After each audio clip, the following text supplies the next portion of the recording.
یا पुलिस के जवानों, उनको चुन चुन कर निशाना बनाने की कोशिश की जा रही है। लेकिन पूरी पाकिस्तानी कौम मुत्तहिद है, मुनज़्ज़म है और इंशाअल्लाह ताला पाक फौज के शान बशाना खड़ी है।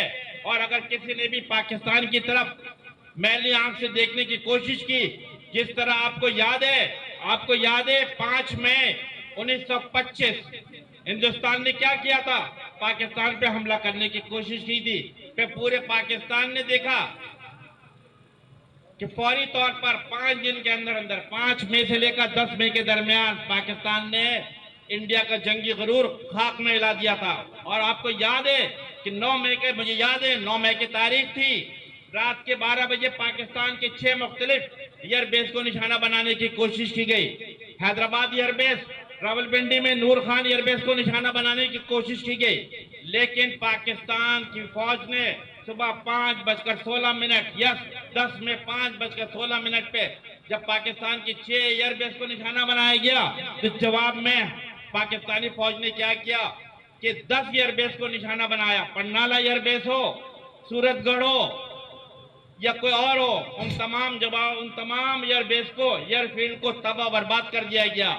और फिर पूरे पाकिस्तान ने देखा, पूरे दुनिया ने देखा कि राफेल तैयारे पे जिस पे गरूर था, तकब्बुर था, पाकिस्तान ने फौरी तौर पर एक तरफ, मैं आपको बताता हूं कि अब दुनिया तब्दील हो चुकी है, अब मॉडर्न टेक्नोलॉजी आ चुकी है। ये जो पाकिस्तान के एयरफोर्स ने जो हिंदुस्तान के 8 तैयारे मार गिराए थे, ये आमने सामने नहीं थे, बल्कि ये 200 किलोमीटर के फासले पे थे। लेकिन मॉडर्न टेक्नोलॉजी के तहत पाकिस्तान एयरफोर्स इंडियन एयरफोर्स के मुकाबले में कई गुना आगे थी। उन्होंने एयर डैश पर, अपने डैशबोर्ड के ऊपर उन तमाम भारतीय तैयारों को लॉक किया और फिर पूरे दुनिया ने देखा कि गालिबन 200 किलोमीटर दूर के फासले पे पाकिस्तान ने ताक कर इंडियन एयरफोर्स को निशाना बनाया और 1 नहीं 2 नहीं बल्कि 8 तैयारे मार गिराए। ये आपकी कामयाबी का रास्ता।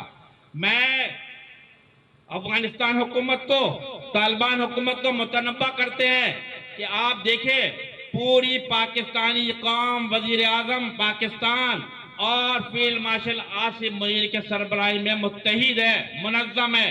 अगर आपने 5 मई से लेकर 10 मई तक का सबक नहीं सीखा है तो खुदारा इसे सबक सीखे और अपने रवैये को दुरुस्त करे। पाकिस्तानी अवाम मुत्तहिद है, पाकिस्तानी अवाम मुनज़्ज़म है और under the leadership of prime minister Shahbaz Sharif और फील्ड मार्शल आसिम मुनीर के सरबराही में इंशाअल्लाह ताला इन तमाम हमलों को नाकाम बनाएंगे।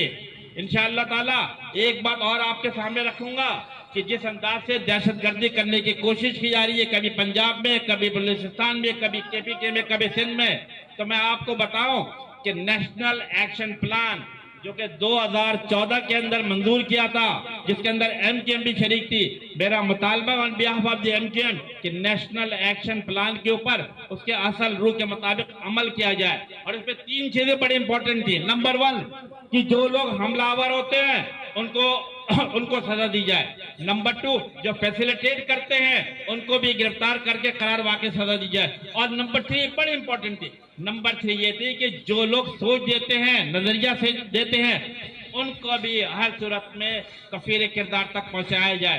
तो यस, अगर हमने नेशनल एक्शन प्लान पे उसके असल रूप के मुताबिक हल किया तो ये दहशतगर्दी पे काबू पाना आसानी हो जाएगी। मैं कोई लंबी चौड़ी बात नहीं करूंगा।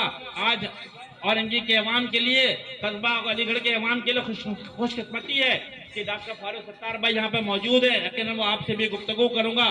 सिर्फ ये बात करके अपनी बात खत्म करूंगा कि यस, पाकिस्तान की सिविल हुकूमत और मिलिट्री हुकूमत, यानी सिविल मिलिट्री का जो मिलाप बना हुआ है, इसके तवस्सुत के साथ इंशाअल्लाह ताला जहां हमने हिंदुस्तान को हराया है, इंशाअल्लाह ताला अफगानिस्तान का भी नामो निशान मिटा देंगे और पूरी कौम मुत्तहिद होकर अपने आगे की जद्दोजहद करती रहेगी। बहुत शुक्रिया।